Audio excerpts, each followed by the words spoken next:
நம்முடைய பிதாவாகிய தேவனாலும் கர்த்தராகிய இயேசு கிறிஸ்துவினால் உங்களுக்கு கிருபையும் சமாதானம் பெருகுவதாக. நாளிலும் கூட நமக்கு ஜீவனை தந்ததும் அல்லாமல் தயையும் பாராட்டினார்கள் அவரை துதிக்கலாமா? என்னை அழைத்தவரே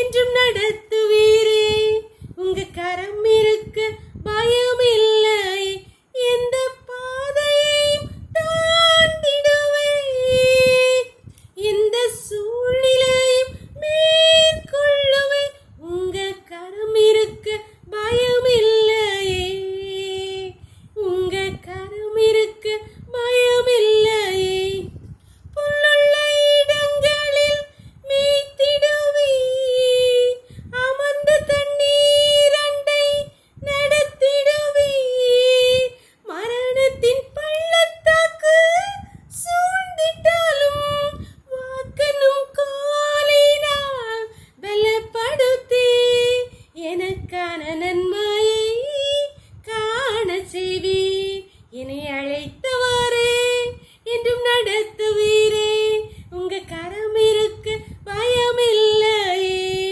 என்னை அழைத்தவரே என்றும் நடத்துவீரே, உங்க கரம் இருக்க பயம் இல்லையே, உங்க கரம் இருக்க பயம் இல்லையே.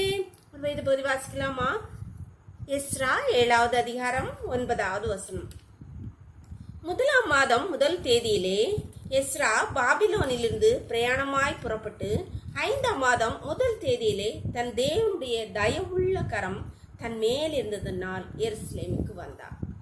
அன்பானவர்களே, இங்கே எஸ்ராவை குறித்து தான் சொல்லப்பட்டிருக்கு. எஸ்ரா 1ஆம் மாதம் 1 தேதியிலே பாபிலோனிலிருந்து புறப்பட்டு 5ஆம் மாதம் 1 தேதியிலே எருசலேமுக்கு வந்தான்.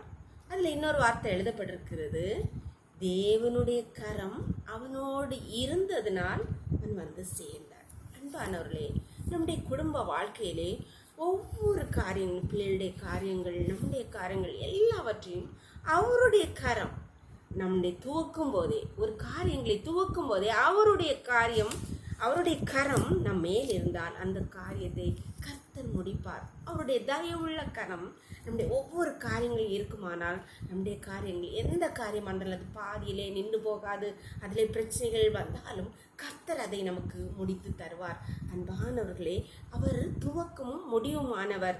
அவருடைய காரியம், நம்முடைய எல்லா காரியங்களும் நாம் ஒரு காரியத்தை துவங்குவதற்கு முன்னால் நம்முடைய காரியங்களை அவரிடத்தில் கொடுத்து விட்டால் அவர் அதை முடித்து தருவார். எஸ்ராவுடைய பிரயாணம் 1 தேதியிலே தொடங்கி இறுதி வரை அவனுடைய பிரயாணத்தை அவர் கையிலே கொடுத்தனர். கர்த்தர் அவனுடைய பிரயாணத்தை வாய்க்க செய்து எருசலேமுக்கு வந்தடைய செய்தார். நம்மை அப்படிதான் ஆசீர்வாதத்துக்கு நேரே காண செய்வார். வழியில என்ன பிரச்சனை வந்தாலும் அதை சுதந்திரிக்க செய்வார். அவருடைய எல்லா காரியங்களும் நம்ம அவருடைய கருத்துல, தயவுள்ள கருத்துல ஒப்பு கொடுக்கலாமா? அப்பொழுது வெற்றியை தருவார். ஜெபம் பண்ணலாமா? எங்களை நேசிக்கிறீங்களா அன்பின் தகப்பனே, தர்மியான நாளுக்காக கூடி நன்றியப்பா. நாளின் காலை முதல் எம்மட்டுமா உங்களுடைய தயவுள்ள உங்க கிருபை எங்களை தாங்கினதேப்பா. நன்றியப்பா. இப்பொழுது மடியாளோடு இணைந்து இருக்கிற ஒவ்வொரு பிள்ளைகளும் உடைய கருத்திலே தருகிறோமப்பா. தங்களுடைய காரியங்களை உம்முடைய கருத்திலே தருகிற ஒவ்வொரு பிள்ளைகளுடைய காரியங்களையும் நீர் உம்முடைய தயவுள்ள கரம் பிள்ளைகளோடு இருந்து ஒவ்வொரு காரியத்திலும் அப்பா நீர் வெற்றி கட்டளையிடுவீராக. அதை பிள்ளைகளுக்கு முடித்து கொடுப்பீராக. எந்த இடர்கள் இன்னர்கள் வந்தாலும் கர்த்தாவை என் தேவனுடைய தயவுள்ள கரம் உடைய பிள்ளைகளுக்கு ஆதரவாக இருந்து எல்லாவற்றிலும் எல்லா காரியங்களிலும் வெற்றி கட்டளையிடுவீராக. உம்முடைய கருத்திலே ஒவ்வொரு பிள்ளைகளையும் தாழ்த்தி தருகிறோம் அப்பா. இந்த ரவுக்களை மூடி மறைச்சுக்கோங்க. இயேசுவின் மூல ஜெபங்கள் நல்ல தந்தையே, ஆமென். God bless you. கர்த்தர் உங்களை ஆசீர்வதிப்பாராக.